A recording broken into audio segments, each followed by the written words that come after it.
ভর্ৎসনা এসএসসিকে supreme কোর্টের।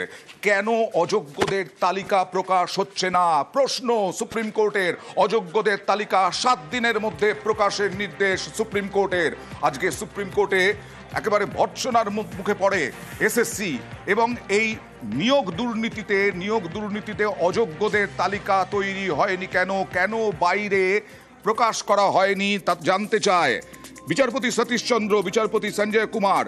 তিনি বলেন, অযোগ্যদের তালিকা আপনারা কি প্রকাশ করেছেন? কল্যাণ বন্দ্যোপাধ্যায় এসএসসির আইনজীবী, এখনো করা হয়নি। বিচারপতি সঞ্জয় কুমার সুপ্রিম কোর্টের বিচারপতি, তিনি বলেন, কমিশন কেন অযোগ্যদের নাম লুকোতে চাইছে?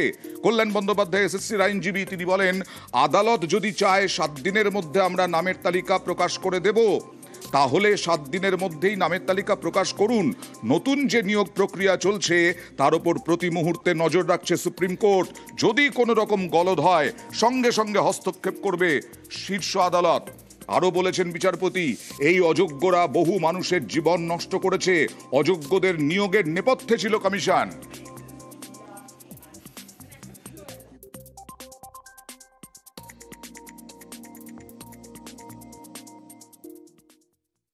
দু তারিখের মধ্যে সমস্ত আনটেন্টেড টিচারদের তাদের অ্যাপ্লাই করতে হবে এবং 7 তারিখ এবং 14 তারিখে যে পরীক্ষা হওয়ার কথা আছে সেই পরীক্ষা হবে। এবং 3 নম্বর হচ্ছে যত টেন্টেড টিচার যাদের টেন্টেড আছে তাদের নামগুলো পাবলিশ করে ওয়েবসাইট, এসএসসির ওয়েবসাইট। এই যে নতুন রিক্রুটমেন্ট প্রসেসটা হচ্ছে সেই রিক্রুটমেন্ট প্রসেসটা সুপ্রিম কোর্টের নির্দেশেই। ফলে সেই নতুন রিক্রুটমেন্ট প্রসেসে আপনি যদি চেষ্টা করেন ঘুরপথে যে ক্যান্ডিডেটদের, অযোগ্য ক্যান্ডিডেটদের, বিশেষ করে দাগি ক্যান্ডিডেটদের পরীক্ষায় বসাবো, নিশ্চিতভাবে আদালত তো রয়েছে, আদালত অবশ্যই হস্তক্ষেপ করতে পারে এবং করবেও। এবং দ্বিতীয় কথা হচ্ছে যে আদালতের যে নির্দেশ, সেই নির্দেশ পালন না হলে আদালত নিশ্চিতভাবেই জানে কিভাবে নির্দেশ পালন করতে হয়। যেহেতু কন্টেম্পচুয়াস অ্যাক্ট হয়েছে, উইলফুল ডিসওবিডিয়েন্স হয়েছে, আমরা আদালতের দৃষ্টিতে এনেছি এবং আগামী 2 তারিখ সেই মামলা আছে কন্টেম্প। আর এই নিয়ে রাজনৈতিক তরজা তুঙ্গে। বিরোধীদের আক্রমণ পাল্টা তৃণমূলের। নিশ্চয়ই সুপ্রিম কোর্ট বলেছে আজকে পরীক্ষা রাজ্য সরকার এসএসসি করাতে চায়, আমার কোনো আদিমত নেই, ফাইনালি করুন। কারণ এই সরকারের আর যাওয়ার কোনো উপায় নেই। সুপ্রিম কোর্টের সিদ্ধান্ত নাল অ্যান্ড ভয়েড হয় একমাত্র সংসদে। তাই আপাতত সুপ্রিম কোর্টের অযোগ্য তালিকা প্রকাশের সিদ্ধান্তকে রাজ্যের বিরোধী দলনেতা হিসেবে আমি স্বাগত জানিয়ে যোগ্যদের চাকরি রক্ষার ক্ষেত্রে সরকারের যে কোনো প্রস্তাব বিরোধী দল হিসেবে আমরা বিধানসভার ভিতরে সমর্থন করব। বিষয়টা একদল তারা সরাসরিভাবে দুর্নীতির সঙ্গে যুক্ত, আরেক দল তারা দুর্নীতির শিকার। সুতরাং যোগ্য অযোগ্য বিষয়টা না। যাদের থেকে তৃণমূল দলটা টাকা পয়সা নিয়ে কয়েক হাজার কোটি টাকা তুলেছেন, আজকে যখন নামটা প্রকাশ হয়ে যাবে যে এই 5,000 জন তারা সরাসরিভাবে দুর্নীতির সঙ্গে যুক্ত, 5,000 জন লোকের কি অবস্থা দাঁড়াবে? তারা তো যাকে টাকা দিয়েছে তাকে তো ঘেঁটে চেপে ধরবে। সেই ভয়টাতেই ওরা এতদিন প্রকাশ করছে না। আজকে ওদের নিজেদের বোকামোর জন্যই ওরা সুপ্রিম কোর্টের কাছে ধাপ থাকে এটা করবে।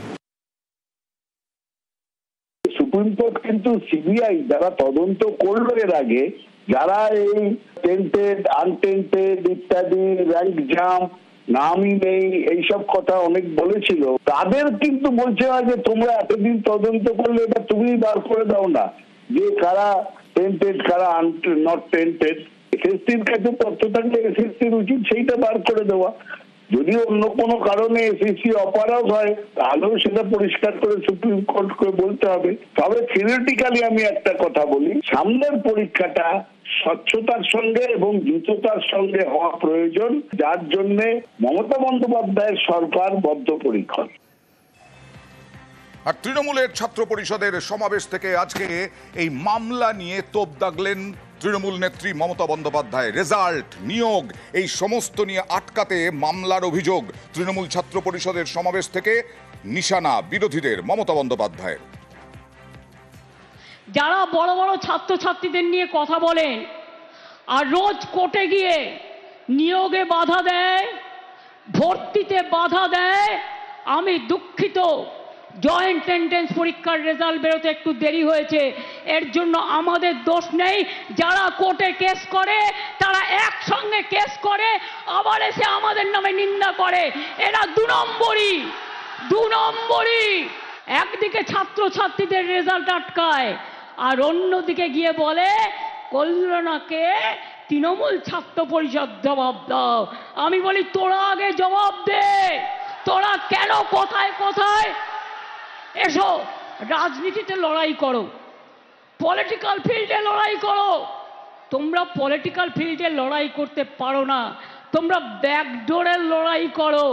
আর ব্যাকডোরের লড়াই করে তোমরা নিয়োগ আটকে রাখো, তোমরা ভর্তি আটকে রাখো, তোমরা উন্নয়ন আটকে রাখো, আর বড় বড় কথা বলো।